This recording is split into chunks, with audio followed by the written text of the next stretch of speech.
자, 하나님 말씀 보도록 하겠습니다. 오늘 우리 사도행전 1장입니다. 사도행전 1장.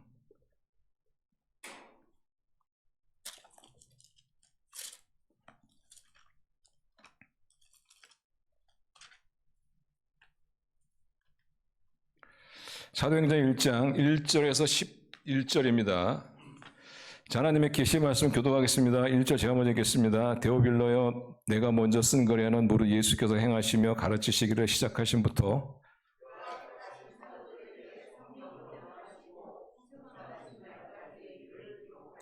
그가 고난받으신 후에 또한 그들에게 확실한 많은 증거로 친히 살아계심을 나타내사 40일 동안 그들에게 보이시며 하나님 나라의 일을 말씀하시니라.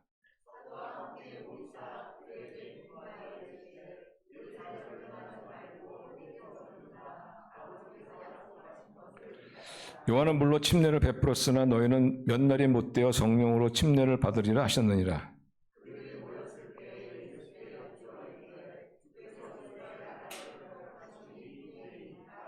이르시되 때와 시기는 아버지께서 자기의 고난에 두셨으니 너희가 알 바 아니요.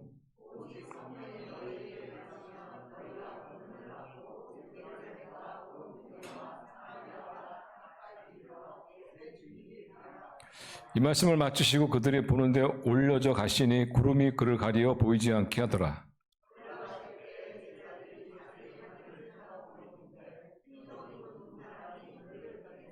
11절 같이 읽겠습니다. 이르되 갈릴리 사람들아 어찌하여 서서 하늘을 쳐다보느냐.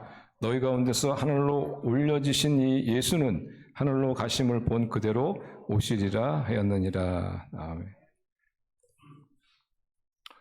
빌립보서 말씀을 마치고 오늘부터는 이번 주부터는 이제 사도행전 말씀을 상고하도록 하겠습니다. 그래서 여러분들이 성경을 읽으실 때 사도행전도 좀 읽으시면은 아마 사도행전 말씀을 나누는데 이해하는데 아주 큰 도움이 되리라고 생각합니다. 제가 사도행전을 나누고자 하는 그 가장 큰 이유는 우리 교회의 부흥, 우리 교회의 부흥에 대한 간절함 때문에 그렇습니다.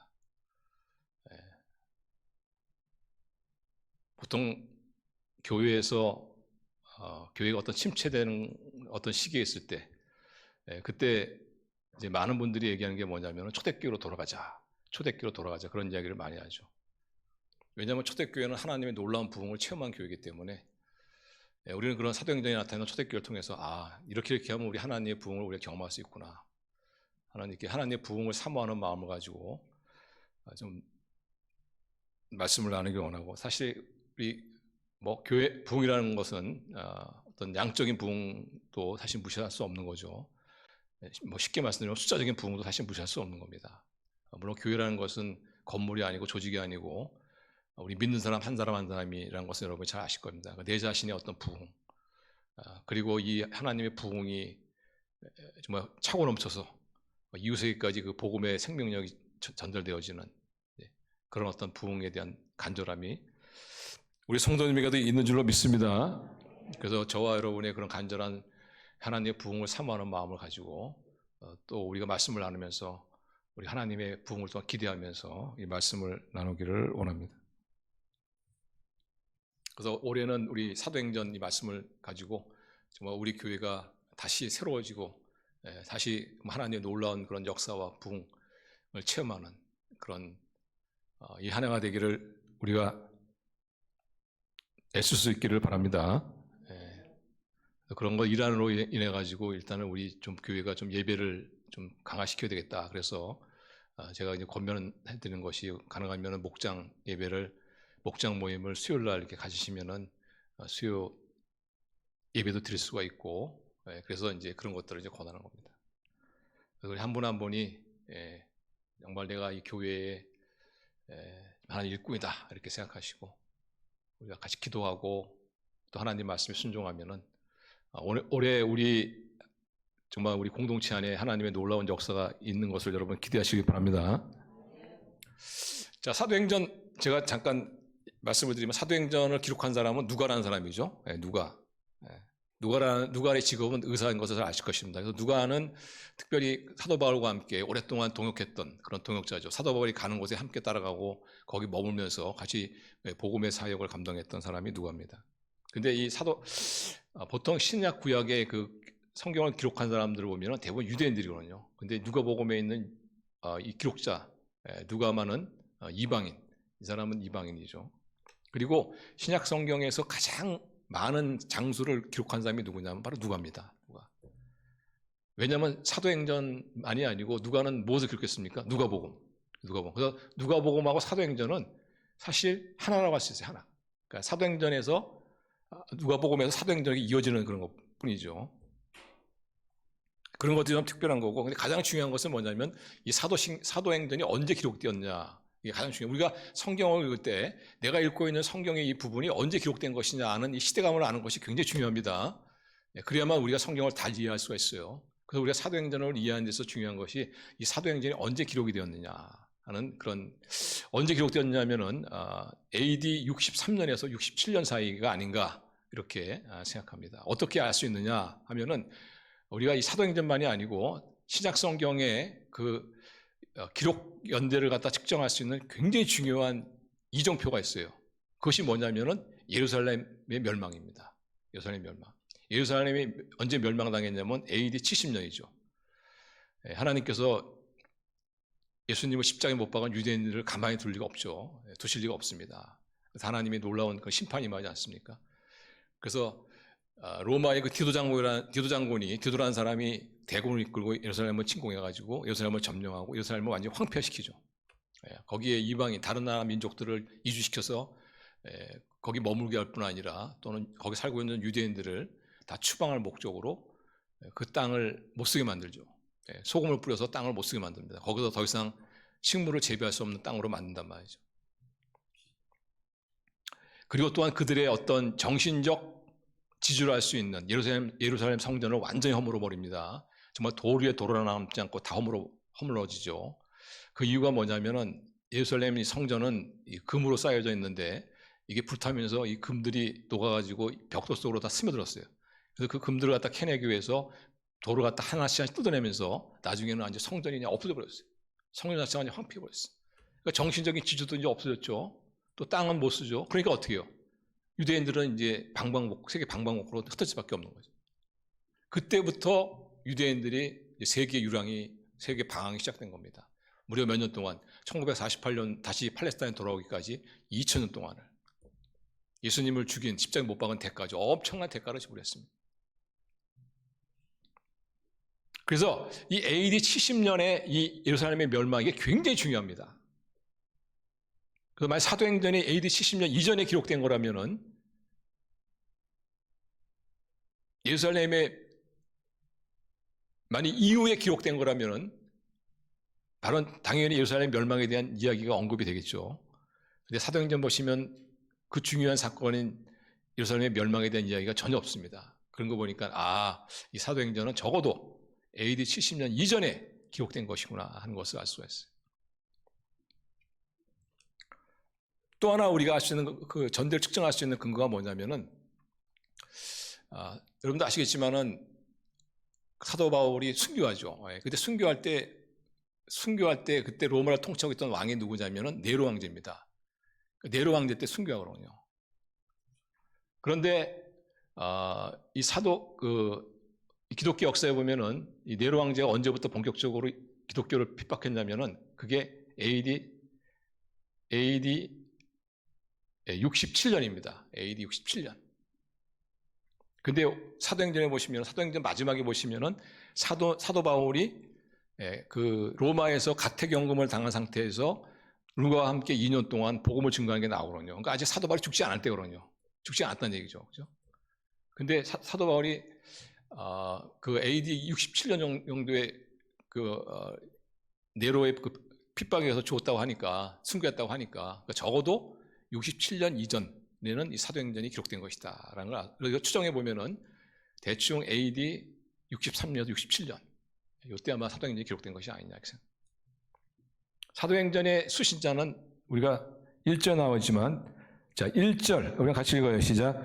데오빌러여 내가 먼저 쓴 글에는 무릇 예수께서 행하시며 가르치시기를 시작하심부터. 데오빌러라는 사람이죠. 이 사람이 누구냐 잘 모르겠습니다. 그러나 분명한 것은 뭐냐면 기독교에 관심 있는 사람이고 또 예수님을 믿어보려고 했던 사람이 아니냐. 그래서 누가복음과 이 사도행전을 통해서 예수님의 행적과 가르침, 그리고 사도행전을 통해서는 특별히 사도들의 복음 전파, 이런 것들을 이제 통해서 이들로 하여금 이에게 기독교를 소개하고 예수님을 믿게 하려고 하는 그런 것을 볼 수가 있습니다. 그래서 오늘 본문 읽었던 우리가 사도행전 1장 1절 11절 말씀해 보시면은 무엇보다 중요한 것이 뭐냐면 사도들의 어떤 심리 상태입니다. 그 제자들의 심리 상태라고 할 수가 있어요. 제자들의 심리 상태가 어떠냐면은 굉장히 지금 어떤 삶의 회의에 빠져 있습니다. 그리고 절망감에 빠져 있어요. 그리고 어떤 삶의 무력감에 빠져 있는 그런, 예수님께서 십자가에 죽으시고 이들은 정말 완전히 패닉이죠. 패닉이 걸린 겁니다. 예수님의 제자들이 모든 것을 다 버리고 예수님을 쫓지 않았습니까? 가족도 버리고 직장도 버리고 오직 예수님은 하나님의 아들이시다, 유일한 구원자시다. 그걸 쫓았는데 그냥 십자가에 어이없이 돌아가셨거든요. 그러니까 얼마나 허무하겠습니까? 정말 예수님이 하나님의 아들이라고 했는데 안 그런가? 내가 인생을 잘못 살았나? 내가 헛된 곳에 인생을 소비했나? 하는 그런 어떤 회의에 왜 안 빠지겠습니까? 그런 엄청난 회의감이 드는 거죠. 그리고 또한 예수님의 그 심리 상태, 예수님의 제자들의 심리 상태는 절망적이죠. 절망 가운데 있습니다. 앞으로 내가 뭘 해서 먹고 살아야 될 것인가? 앞으로 나의 미래가 어떻게 될 것인가? 미래가 안 보이죠, 뭐. 그동안 예수님께 모든 걸 걸고 쫓았는데 예수님이 어이없게 십자가에 돌아가시니까 이제 앞으로 내가 어떻게 이 미래를 헤쳐나갈 것이냐? 소망이 없는 거죠, 소망이. 그리고 또 예수님의 제자들은 어떤 사람이냐? 촌사람이거든요. 능력이 없어요. 배운 것도 없어요. 권력도 없어요. 그러나 예수님을 죽이고 예수님의 제자들을 핍박한 사람은 어떤 사람들입니까? 배운 사람들이고 거기에 있는 어떤 막강한 권력을 가지고 있는 사람들 아닙니까? 그러니까 예수님의 제자들이 얼마나 두렵겠습니까? 자신들의 어떤 무기력함. 이러한 상태에 있는 제자들을 예수님께서 회의에서 확신으로, 그리고 절망감에서 소망 있는 사람으로, 무기력에서 능력 있는, 자신감 있는 인생으로 바꿔주시는 걸 볼 수가 있어요. 우리도 그렇잖아요. 우리도 인생을 살다 보면은 우리가 참 마음이 힘들 때가 있지 않습니까? 아주 삶이 힘들 때가 있잖아요. 물론 사업이 잘 안 된다든가, 또는 직장 생활에 어려움이 있다든가, 또는 건강이 안 좋다든가, 이런 어떤 외부적인 요인에 의한 어떤 어려움도 있지만은, 그러나 사실 더 우리가 어려움을 느끼는 것이 어디냐면 우리 마음입니다. 마음이 어려움을 느끼는 거예요. 사실상 어떤 환경이라든가 어떤 외부적인 요인 같은 경우에는 좀 견딜 수 있어요, 사실상. 근데 중요한 것은 뭐냐면 우리 마음이 힘들 때 정말 힘들죠. 근데 마음이 언제 힘드냐면은 우리가 인생의 회의를 느낄 때, 내가 정말 인생을 내가 잘 살고 있는가? 정말 내가 인생을 바르게 살고 있는가? 특별히 여러분 인생의 회의를 느낄 때가 언제인지 아세요? 죽음을 앞두었습니다. 불치병에 걸렸다든가, 죽음을 앞두고 있을 때는 정말 잘못 산 사람들은 엄청난 삶의 회의를 느끼죠. 내가 이 시간을 다 허비했구나. 그러니까 바로 이제 예수님의 제자들이 그런 상태죠, 그죠? 구원자인 줄 알았는데 예수님의 아들인 줄 알았더니 알고 보니까 이게 아니면 우린 뭐냐 말이지. 그리고 우리가 언제 우리의 마음이 힘드냐면요, 인생이 짐처럼 느껴지냐면은 그때가 절망 가운데 있을 때래. 지금 나에게 있는 문제가 해결될 기미가 안 보이고, 내가 당한 이 어려움이 전혀 이게 어떻게 풀릴 것 같지 않는, 그냥 어떤 미래가 안 보이는 거야, 미래가. 그럴 때 우리는 절망감이 봐요. 그때 참 삶이 힘듭니다. 인생이 큰 짐처럼 느껴져요. 그리고 우리가 언제 인생이 힘이 드냐면은, 인생이 짐처럼 느껴지냐면은 그때 무기력이죠, 무력감에 빠질 때죠. 내가 참 해결해야 될 문제가 있고 또 해야 될 일이 있는데 그것을 전혀 어떻게 할 수 없을 것 같은 또 무기력. 이럴 때 우리는 참 우리 마음이 힘들죠. 인생이 너무나 좀 고통스럽죠. 어떻게 이걸 해결해야 되냐 말이에요. 쟤들이 그렇다니까, 쟤들이. 앞으로 어떻게 예수님 없이 먹고 살아야 되는지, 또 어떻게 저들의 그 유대인, 예수님을 죽인 유대인들 저들과 어떻게 대항할 수 있느냐. 그러기 위해서는 자기 신들이 너무 초라한 거죠. 그러니까 오죽하면은 문고리 잡고서 도다도 떨고 살아 있었겠습니까? 그냥. 근데 우리 인생을 살다 보면 이럴 수가 있다는 거예요. 특별히 어떤 경우는요, 우리 인생에 우리가 회의와 절망과 이 무기력이 동시에 올 수가 있어요. 동시에 확. 그때 되면은 잘못 생각하면 어떤 사람은 자살까지 하는 거예요. 물론 우리는 뭐 그런 극단적인 상황까지 안 갔지 모지만은 우리도 얼마든지 회의에 빠질 수 있고, 얼마든지 절망감에 빠질 수 있고, 얼마든지 무기력에 빠질 수 있는 것이죠. 그런데 우리 예수 믿는 사람은 그럴 필요가 없습니다. 할렐루야. 그럴 필요가 없다는 거예요. 우리는 절망감에 빠질 필요 없어요. 우리는 무력감에 빠질 필요 없어요. 우리는 회의에 빠질 필요 없다는 거예요. 물론 우리가 인생을 하다 보면 회의가 들기도 하고 무력감을 느끼기도 하고 그리고 절망감을 느끼기도 하지만, 그러나 우리는 거기서 다 나올 수가 있어요. 우리는 확신 있는 인생, 소망의 인생, 그리고 자신 있는 인생을 살 수가 있다. 오늘 본문에 보시면은 바로 이 무기력하고 절망감을 느끼고 그리고 회의에 빠져 있는 이 예수님의 제자들을 예수님께서 다 만져주십니다. 이들로 하여금 확신 있는 인생, 소망 있는 인생, 자신감 있는 인생, 그걸 만들어주는 걸 볼 수가 있어요. 어떻게? 먼저 이 확신이 없는, 회의에 빠져있는 이 제자들을 어떻게 예수님께서 확신 있는 사람으로 바꿔주시는가? 무엇에 근거해서 바꿔주시냐 하면은 그게 바로 예수님의 부활입니다. 예수님. 그래서 여러분, 우리가 인생을 살다가 어떤 회의를 느끼고, 정말 내가 인생을 바로 살고 있나? 내가 잘 살고 있는가? 정말 나라는 인생이 뭐냐? 하는 이런 여러 가지 어떤 특별히 큰 어려운 가운데 죽음을 앞에 두는 그런 어떤 상황 속에서 그런 회의에 빠져 있을 때 여러분 생각하시기 바랍니다. 그 회의에서 나올 수 있는 그것이 뭐냐? 바로 예수님의 예수님. 예수님께 우리의 삶의 근거를 두는 거예요. 특별히 예수님의 부활. 이미 제가 말씀드렸지만 예수님의 제자들이 예수님께 회의를 느낀 게 뭐예요? 모든 걸 걸고 다 쫓았는데 예수님께 십자가에 험하게 죽으시니까 그럼 예수님이 하나님의 아들이 아니란 것이냐? 그럼 우리 예수님을 쫓아다니는 것은 다 시간 낭비가 아니냐 말이지. 인생을 잘못 사는 것이 아니냐? 그래서 그때 예수님께서 부활을 탁 말씀하심으로 말미암아 아니다 이것이. 너희는 인생을 잘 살고 있다. 그러면서 확신을 주는 거죠. 우리가 잘 살고 있구나.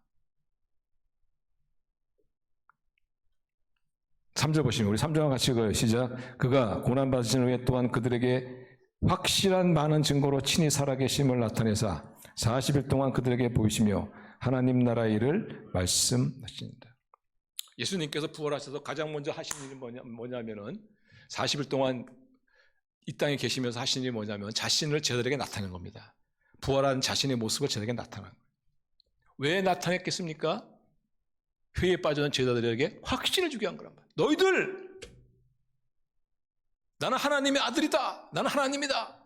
너희들이 나를 따르고 나와 함께 했던 이 모든 시간들은 위대한 시간이요, 정말 너희들은 복된 시간이라는 것을 확신시켜주기 위해서 제자들에게, 그 침체에 빠져있는 제자들에게 나타나신 거 아니냐.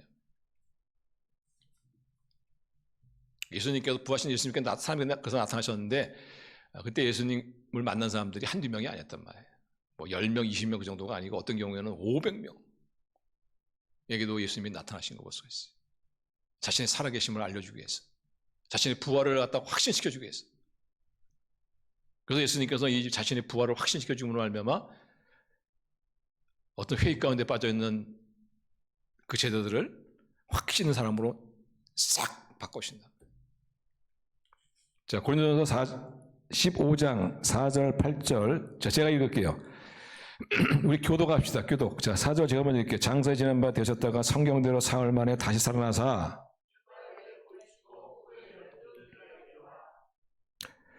그 후에 500의 형제에게 일시에 보셨나니 그 중에 지금까지 대다수는 살아있고 어떤 사람은 잠들었으며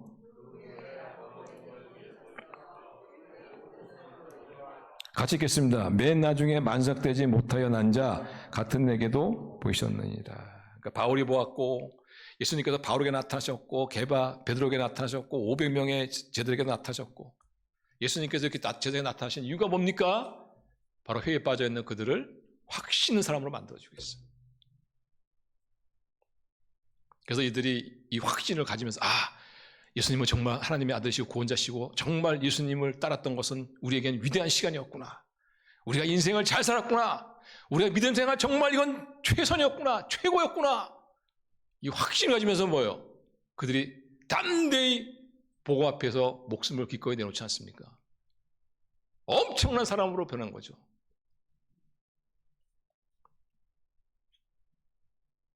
예수님을 위해서 목숨을 바치는 그런 확신에 찬 인생을 사는 그런 사람으로 바뀐 것을 볼 수가 있어요. 어떻게?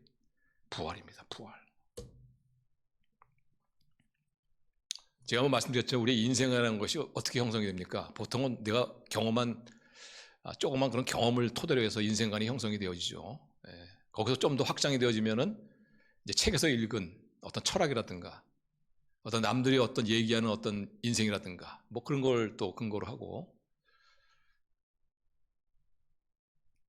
이런 것들을 종합해가지고 뭐 나름대로 이제 자기 논리를 가지고 인생이라는 것은 이런 거구나. 뭐 그래서 어떤 사람은 인생은 나그네다 이렇게 얘기하고 뭐 인생은 뭐 고해다 뭐 이런 거 다 뭐냐면 나름대로 자기의 경험이라든가 다른 사람들이 어떤 이야기하는 어떤 철학이라든가 이런 것들을 뭐 상식적인 거 이런 것들 거기에다가 나의 논리를 살짝 가미시켜 가지고 그래서 만들어진 것이 뭐냐면 인생관입니다. 근데 이런 얄팍한 인생관도 우리의 삶이 잘 그런 대로 진행이 되어지면은 이것도 그냥 어느 정도 효과를 발휘해요. 그런데 우리 인생이 언제나 그럴 수 있습니까? 굉장히 중요한 어떤 결정을 해야 할 때, 또 우리가 어떤 심각한 어려움 몇 가운데 처했을 때, 그때 우리의 얄팍한 인생관은 한순간에 무너지는 거예요. 해답이 없구나, 해답이. 그러면서 사람들이 깊은 회의에 느끼는 겁니다. 빠지는 거예요. 그래서 여러분, 나의 인생관이 나의 상식에 기초한, 나의 조그만 경험에 기초한, 남들이 이야기하는 어떤 철학에 기초한, 이런 나름대로 내 나름대로 논리 가운데 만들어진 이 인생관은 힘을 못 써요. 힘을 써야 할 때. 그러면서 우리가 느끼는 것이 깊은 인생의 허무죠, 인생의 허무. 내가 어디서 왔는가? 내가 어디로 가는가? 어떻게 삶을 살아야 되는 것인가? 죽음 너머에 무엇이 기다리고 있는가? 근데 사실상 인간이 만든, 내가 만든 어떤 인생관이 왜 힘을 못 쓰냐면요. 정말 인생관이 제대로 된 인생이 되려면 우리가 끝을 알아야 돼, 끝을. 끝을 모르고 무슨 인생관을 만듭니까? 끝을 모르고. 분명히 목적지를 분명히 알아야지. 저 목적지를 위해서 내가 이런 삶을 살아야 되겠구나. 근데 그 모든 것을 아시는 분이 우리 예수님인 것을 믿으시기 바랍니다. 어서 와서 어디로 가며 죽음 너머에 무엇이 기다리고 있으며 그렇다면 내가 이 땅에서 어떤 인생을 살아야 될 것인지 정말 잘 사는 인생이고 바른 인생이고 영광스러운 인생인가 의미 있는 가치 있는 인생인가 를 우리에게 알려줄 수 있는 분은 예수님밖에 없다는 것을 아시기 바랍니다. 그분이 왜 정말 그것을 우리에게 정확히 말씀해 줄 수 있는 분이냐 어떻게 하느냐 그게 바로 예수님의 부활이라는 거예요. 죽음을 이기신 부활. 그래서 여러분 뭐 석가라든가 뭐 공자라든가 이런 마호메트라든가 이런 사람들 정말 위대한 사람들이죠. 사실 뭐 많은 추종자들을 갖다가 가지고 있었고 또 나름대로 뭐 그들이 얘기한 어떤 삶의 지혜들 이런 것들은 도움이 됩니다. 이 땅을 살아가는데 그런데 그들의 문제는 뭐냐면 다 죽었다는 거예요. 그래서 그들은 인생의 끝을 몰라. 인생 죽음 너머에 무엇이 있는지 몰라요. 그렇기 때문에 그들의 인생이라는 것은 너무나 얄팍한 거예요. 그러나 우리 예수님은 어떻습니까? 부활하신 예수님께서는 우리 인생의 끝을 아시는 분이죠. 그래서 우리가 그분의 예수님께 우리의 삶을 예수님께 두었을 때, 예수님의 특별히 부활에 두었을 때, 우리는 우리의 삶, 온데 살아가는 우리의 모습을 갖다가 우리가 분별할 수 있는 거죠. 내가 잘 살고 있구나.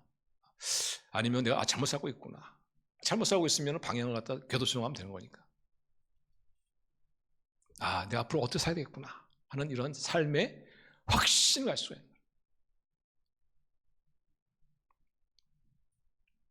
우리 성도님들 혹시 인생에 대한 회의를 느끼신 분 있습니까? 한번 여러분이 인생관을 한번 생각해 보세요. 내가 지금 나의 어떤 조그만 경험에 기초한 인생관을 가지고 있지 않냐? 아니면 남들이 얘기하는 어떤 철학에 내 인생관을 기초하고 있는 것이 아니냐? 아니면 어떤 상식에 기초하고 있는 것이 아니냐? 어쩌면 나의 어떤 논리에 내 인생관을 기초하고 있는 것이 아니냐? 그런 얄팍한 인생관은 반드시 허물어집니다. 근데 허물어지는데 빨리 허물어지면 좋을 텐데 인생 다 살고 허물어지면 그때 아이고 이게 뭐냐? 그때 정말 참 비극적인 거죠. 부활하신 예수님께 여러분의 삶의 근거를 두시길 바랍니다. 그래서 회의에서 어떤 회의에서는 다 벗어나서 좀 확신 가운데 내가 잘 살고 있구나. 내가 예수 믿는 신앙생활 이게 얼마나 영광스럽고 복된 것인지 확신 가운데 사실은 저와 여러분 되시길 바랍니다. 두 번째 예수님의 제자들은 어떤 상태였냐면 절망 가운데 있죠. 절망 가운데. 이 절망 가운데서 예수님께서 제자들을 소망의 사람으로 만들어주시죠. 소망의 사람으로 만들어주는 근거가 뭐냐? 그게 바로 예수님의 재림이다. 예수님의 재림이다. 자, 예수님께서 부활하시고 40일 동안을 지상에 계시면서 그러시면서 그리고 이제 승천하시죠. 자, 9절 보시면. 자, 9절 말씀을 같이 읽습니다. 시작. 이 말씀을 마치시고 그들이 보는데 올려져 가시니 구름이 그를 가리어 보이지 않게 하다. 장로님밖에 아니고 저는 말씀이 안 떴나 생각했어요. 말씀을 같이 읽길 바랍니다. 자, 우리가 정말 삶의 어떤 절망 가운데 있을 때 그 절망에서 벗어나서 소망의 삶으로 나갈 수 있는 그 근거가 뭐냐? 그게 바로 예수님의 재림이라는 거죠. 여기서 보시면 예수님께서 하늘로 올려서 가셨다 이런 이제 표현이 나오는데 이것이 뭐 예수님께서 로켓처럼 하늘로 그냥 축축축 이렇게 올라가셨다 이런 의미가 아닙니다. 이런 의미가 아니고 예수님께서 고차원의 세계로 가셨다는 것을 이렇게 표현한 거예요. 우리가 사는 이 세계, 가시적인 세계, 이 물리세계, 이 세계를 우리가 4차원의 세계라고 그러죠. 그래서 공간 3차원하고 시간 1차원하고 그 이상의 세계가 뭐냐? 그게 바로 고차원의 세계입니다. 영적 세계는 뭐예요? 고차원의 세계란 말이에요. 예수님께서 부활하시고 난 다음에 40일 동안 이 땅에 계셨을 때 어떤 의미냐면은 이 4차원의 세계와 고차원의 세계를 넘나들었다는 뜻입니다. 넘나들었다. 그러다가 어느 순간인가 이제 이 4차원을 넘어서 고차원으로 가셨다. 근데 예수님께서 고차원 세계로 가시면서 이런 약속을 하십니다. 이런 말씀을 하시죠.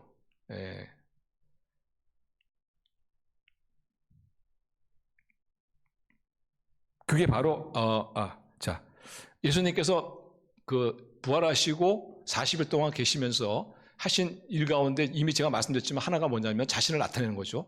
부활한 자신을 나타내셔가지고 회의에 빠져있는 그런 예수님의 제자들을 확신의 사람으로 만들어주신 거였고, 그리고 또 하나 한 게 있어요. 40일 동안 계시면서 또 하신 일이 있는데 그것이 뭐냐면 하나님 나라를 가르치신 겁니다. 그래서 3절 다시 보시면, 자, 3절 한번 다시 같이 읽어요. 시작. 그가 고난받으신 후에 또한 그들에게 확실한 만인 증거로 친히 살아계심을 나타내사 40일 동안 그들에게 보이시며, 첫 번째. 그 다음에 두 번째가 뭐예요? 하나님 나라의 일을 말씀하신, 하나님 나라에서 가르치신 것이죠. 하나님 나라를 가르쳤는데 그 초점이 뭐냐? 예수님의 가르친 초점이 뭐냐? 그게 바로 성령입니다. 성령. 그래서 성령이라는 말씀이 나오죠. 보시면은 4절 보시면은 사도가 함께 모이사 그들에게 분부하여 이르시되 예루살렘을 떠나지 말고 내게서 들은 바 아버지께서 약속하신 것을 아버지께 약속하신 것이 뭐냐? 그게 성령이라는 것이죠.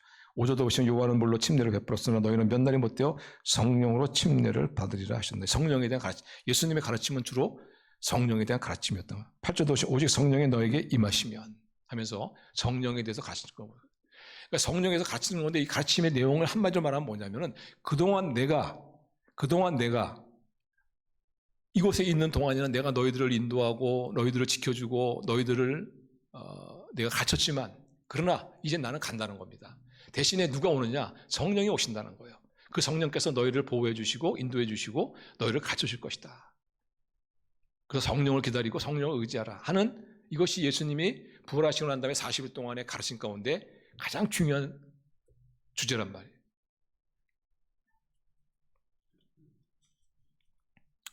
왜 이것을 가시셨냐면은, 자 보세요. 예수님께서 이 땅에 계셨을 때는 시간과 공간의 제약을 받았죠. 그래서 예수님이 베드로와 함께 있을 때 다른 곳에 있는 요한하고는 같이 있을 수가 없었어요.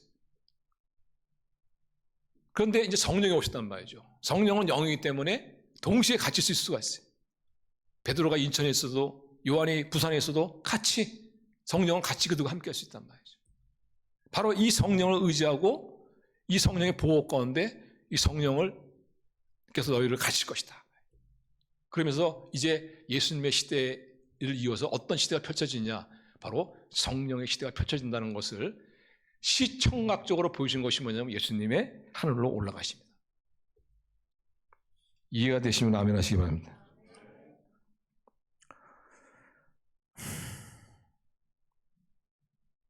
한숨이 나오네. 이해가 안 된 것 같아가지고. 자, 10절, 11절 한번 같이 읽어요. 시작. 올라가실 때 제들이 자세히 하늘을 쳐다보고 있는데 흰옷 입은 두 사람이 그들 곁에 서서 이르되 갈릴리 사람들아 어찌하여 서서 하늘을 쳐다보느냐 너희 가운데서 하늘로 올려오신 이 예수는 하늘로 가심을 본 그대로 오시리라 하시니라. 그래서 예수님께서 시청학적으로 하늘로 올라가시는 그 시청학적인 그런 것을 통해 가지고 이제는 성령의 시대다. 성령께서 이제는 너희들과 영원히 동시에 같이 하시면서 너희를 지키고 너희를 인도하고 너희를 가실 것이다. 이 성령을 너희들 기다리고 이 성령을 의지하라. 이렇게 말씀하시면서 올라가시면서 동시에 그 엔젤 천사를 갖다가 제자에게 보내죠. 메시지를 들려서 보냅니다. 그 메시지가 뭐냐면, 중요한 메시지의 내용이 뭐냐면 그게 바로 내가 다시 올 것이다. 내가 다시 올 것이다. 그러니까 여러분, 예수님의 제자들은 엄청난 절망 가운데 있지 않습니까? 그동안 예수님을 믿고 따랐었는데 예수님께서 이제 십자가에 죽으셨으니까 우리는 어떻게 할 것이냐. 그때 예수님의 약속이 뭐냐면 성령께서 내 자리를 다 대신할 것이다 하면서 더 중요한 것이 뭐냐면 그리고 나는 반드시 올 것이다. 소망을 심어주신 거예요. 소망. 그래서 우리의 소망의 근거가 뭐냐? 바로 예수님의 재림이다. 이런 소망이 있는 사람은요 절대 절망할 수가 없어요. 오히려 고난 가운데 기뻐합니다. 왜냐하면 언젠가 예수님 다시 만나는데. 우리 소망의 근거는 예수 그리스도인 것을 여러분 믿으시길 바랍니다. 억울한 일을 당하고 있습니까? 언젠가 예수님께서 억울함을 다 풀어주십니다. 정말 남에게 말할 수 없는 고통과 상처를 받았습니까? 예수님께서 그거 다 싸매 주십니다. 완벽하게.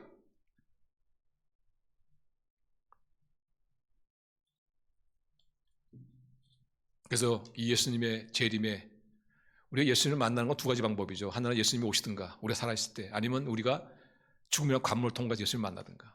어쨌든 예수님의 약속이 오십니다. 언젠간 내가 너희를 만나서 너희들이 억울한 일 당한 거 다 해결해주고 너희들의 고통을 다 내가 만져주고 너희들이 나를 위해서 드리는 헌신과 희생들 다 보상해주겠다.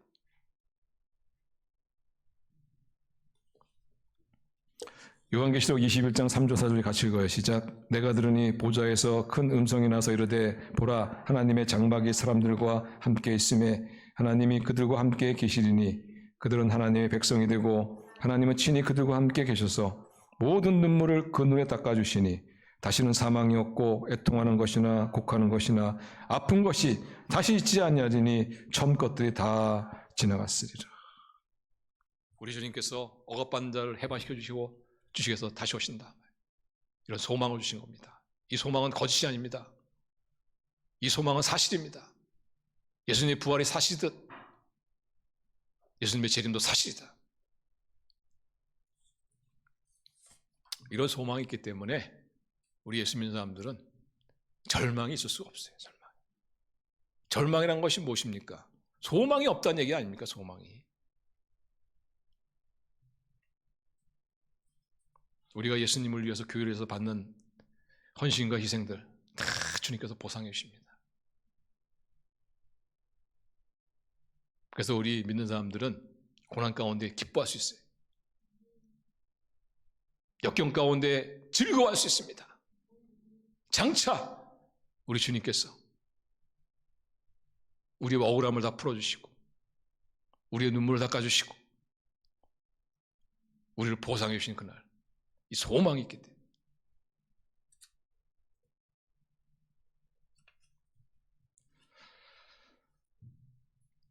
그러면은 예수님을 만나는 그날 예수님을 만나는 그 이전까지 이 땅에서의 삶은 그러면 뭐냐 이게? 거기에 대해서 예수님께서 그 무기력한 삶에서 죄도 있는 무기력한 죄들을 예수님께서 아주 능력 있는 자신감 있는 사람으로 만들어 주시죠. 그 근거가 뭐냐? 그게 바로 성령입니다. 성령. 그러니까 자, 이렇게 생각할 수 있어요. 우리가 회의에서 어떻게 벗어났냐? 예수님의 부활입니다. 우리가 어떻게 절망 가운데서 벗어날 수 있느냐? 소망의 사람이 될 수 있느냐? 그게 바로 예수님의 재림이에요. 그러면 현재 우리가 느낄 수 있는 이 삶의 무기력, 이 여기서 우리가 어떻게 자신 있는 인생을 살 수가 있느냐? 그게 바로 현재 우리 가운데 역사하는 성령입니다. 성령. 그래서 예수님께서 성령에 대한 이야기를 많이 하신 거예요. 성령이 임하시면 너에게 자, 우리 8절 하실 거예요. 시작. 오직 성령이 너에게 임하시면 너희가 권능을 받고 예루살렘과 온 유대와 사마리아와 땅끝까지 이르러 내 증인이 되리라 하시니라. 이것은 예수님의 명령이 아닙니다. 증인되라는 것은 예수님의 명령이 아니고 예수님의 약속입니다. 내가 너희로 나의 증인 되게 하겠다. 예수님의 증인 되겠다는 그 말이 뭐냐면 엄청난 능력의 사람이 되게 해주겠다. 너희 삶 가운데 성령이 역사하셔서 너희 삶에 성령의 능력이 나타나고 성령의 지혜가 나타나는 자신감 있는 능력 있는 그런 삶을 살게 해주겠다. 여러분, 제가 말씀드렸지만 예수님의 제자는 어떤 사람들입니까? 시골 사람들입니다. 촌 사람들입니다. 배운 것도 없습니다. 가진 것도 없습니다. 권력도 없습니다. 힘도 없습니다. 가지고 있는 건 몸뚱아리 하나. 그런데 이 예수님의 제자를 대적하는 사람들은 엄청난 파워를 가지고 있는 사람들입니다. 그런데 이런 제자를 향해서 예수님께서 약속하신 것이 뭐냐면 너희를 해하려고 하는 자들이 엄청난 파워를 가진다 할지라도 그들보다 더 능력 있는 그런 삶을, 나의 증인의 삶을 살게 해주겠다. 어떻게? 성령께서 역사하실 것이다. 여러분, 예루살렘은 어떤 곳입니까? 하나님의 예언자들을 돌로 때려 죽인 곳입니다. 예수님을 십자가에 못 박은 곳입니다. 그런데 이 삭막한 곳에서 예수님이 약속하신 것이 뭐냐면 내가 너희의 증인의 삶을 사는 그런 능력 있는 삶을 살게 해주겠다. 유다는 어떤 곳입니까? 가룟유다의 고향 아닙니까? 사마리아는 어떤 곳입니까?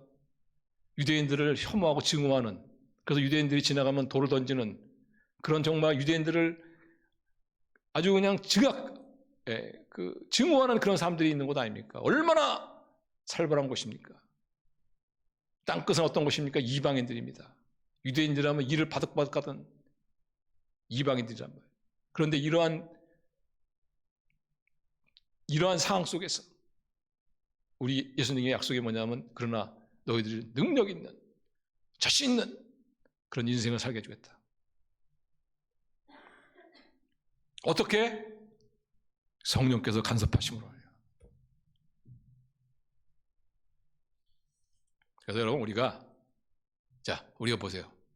우리가 정말 하나님의 영광을 위해서 삶을 살겠다는 그 삶의 목적만 여러분이 분명하다면은 우리는 자신 있는 인생을 살 수가 있습니다. 자신, 능력 있는 인생을 살 수가 있어요. 내 안에 능력이 없지만, 내 안에 자신감이 없지만, 그러나 성령께서 능력을 주시고 담대함을 주시고 자신 있는 그런 인생을 사시게 하시는 우리 주님의 약속인 것을 여러분 믿으시길 바랍니다. 그래서 우리가 정말 하나님의 영광을 살겠다는 것만 우리가 변하지 않으면은, 하나님 나라 의를 앞세우게 살겠다는 것을 그것만 우리가 분명히 지킨다면은, 그러면은 하나님께서는 우리의 힘으로 할 수 없는 것들을 성령의 역사를 통해서 이루어 주시고, 우리의 힘으로 해결할 수 없는 것을 성령의 역사를 통해서 해결시켜 주시고, 없는 것을 있게 하시고 있는 것을 얻게 하시는, 그래서 우리가 초자연적인 삶을 살게 하는 그런 하나님의, 주님의 영광스러운 그런 능력 있는 제자의 삶을 하겠다는 것을 여러분 믿으시길 바랍니다. 우리는 나에 대한 자신은 없어요, 나도. 그러나 내 안에 있는 성령님, 그 성령님으로 말미암은 자신감, 그 성령님으로 말미암은 담대함, 이런 삶을 살게 해주겠다. 그래서 우리 크리스천들은 회의할 수 있지만, 절망감을 느낄 수도 있지만, 무력감을 느낄 수도 있지만, 그러나 절대 거기에 빠지지 않습니다. 왜냐? 예수님 때문에. 우리 성도님들 삶의 회의를 느낄 때, 정말 내가 자세하고 있는가? 내가 잘못 살고 있는 것은 아닌가? 그때 빨리 여러분 예수님을 바라보세요. 내 인생을 통째로 보시는 주님. 그 주님의 부활에 여러분 삶을 다 근거하시면은, 그래도 내가 참 예수님 뜻 말씀대로 참 살려고 하는, 나를 창조하신 분이 우리 예수님이시지. 죽음 너머에 우리 예수님을 만나는 그날이 있지. 내가 이 땅에 그러면 어떻게 삶을 살아야 되지? 다 알아요, 사실. 근데 그게 맞습니다. 그게 잘못됐다고 속삭이는 자가 누구냐? 이게 마귀예요, 마귀. 예수님의 말씀을 믿으시길 바랍니다. 그래서 확신을 하세요, 확신을. 여러분, 우리가 예수님을 위해서, 하나님을 위해서, 하나님의 몸된, 우리 주님 몸된 교회를 위해서 우리가 드리는 수고와 눈물과 희생, 여러분 다 나중에 보상받습니다. 하나님께서 때로는 이런 모양으로 보상해 주시고 저런 모양으로 보상해 주시고, 그래서 우리가 그런 일을 하다가도 어려움을 당하고 어떤 절망을 느끼더라도 절대 절망할 필요가 없는 거예요. 믿으시길 바랍니다. 기대하는 거죠. 그러니까 우리 주님을 위해서 우리가 고난 당할 때 기대하는 거죠. 주님께서 어떻게 이거 갖다가 정말 아름답게 바꿔주실까? 그러니까 어떻게 해요? 담대한 삶을 살 수 있어요. 어떠한 고난, 우리가 살다 보면 고난도 당하고 좌절도 있고 핍박도 있겠지만, 그러나 우리의 인생은 해피엔딩으로 끝나는 것을 여러분 꼭 믿으시기 바랍니다. 그 소망을 가지세요. 소망을 가지세요. 주님이 반드시 언젠가는 오셨어. 내가 주님을 만나서 반드시 주님께서 그 모든 나의 삶을 놓고 보상해 주실 것이다. 보상해 주십니다. 우리는 좀 인생을 좀 길게 볼 수 있는 눈이 있어야 돼요. 너무 이렇게 그냥 앞에 있는 것만 추구해서 안 됩니다. 인생을 좀 길게 봐야 돼요.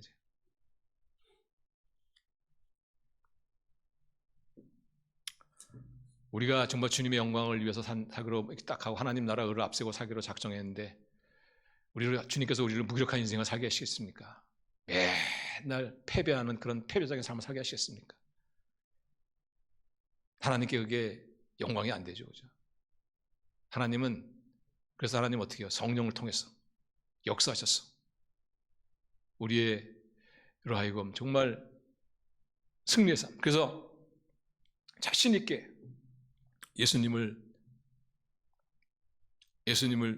증인의 삶 살게 하시는 것을 우리가 꼭 믿으시고, 예수님이 부활의 근거에서 확신 있는 삶을 사시기를 바랍니다.